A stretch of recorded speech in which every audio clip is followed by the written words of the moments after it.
Isang mahanging umaga sa lahat. Ito, panoorin natin yung ating mga kabady, mga danceries talagang. Kagaling nila sumayaw eh. Tingnan nyo. Meron tayong mga pandayo dito kung saan dupalot na sila ng galing. Lumaban sila sa mga competition. Kasama nila yung mga ex-bigyan saan maneuvers kay Ngang Cherise. O si paring Merco, tinadya gumigilik. Galing naman ang talentadong Pinay, di ba? At ito po ang aming choreographer yan, si Chris Monina White.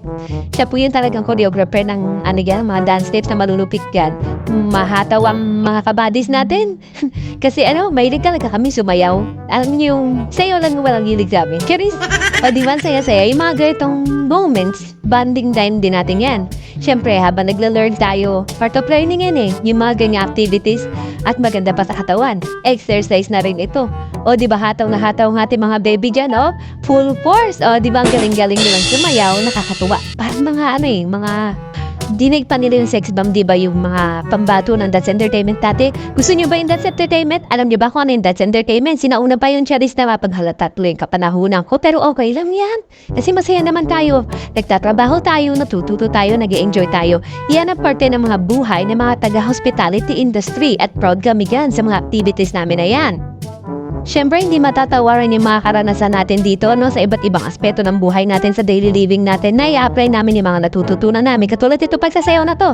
Isa itong magandang ehersisyo para sa ating mga katawan para dumaloy na maayos ang ating mga kaduguan sa ating mga ugat-ugat. Diba nga mga beshiwas, mga body ko?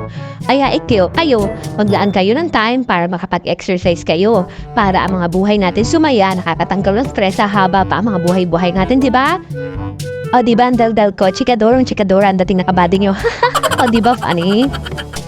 Ewan ko na lang kung ano magiging reaction nila pag napanood nila yung mga sarili na ganito humahataw, diba? Kita-kita ang mga galaw at ang mga quality, diba? Saka pa, mga artistahin na, ang gagandang lalaki at babae na, mga talentadong Pinoy pa.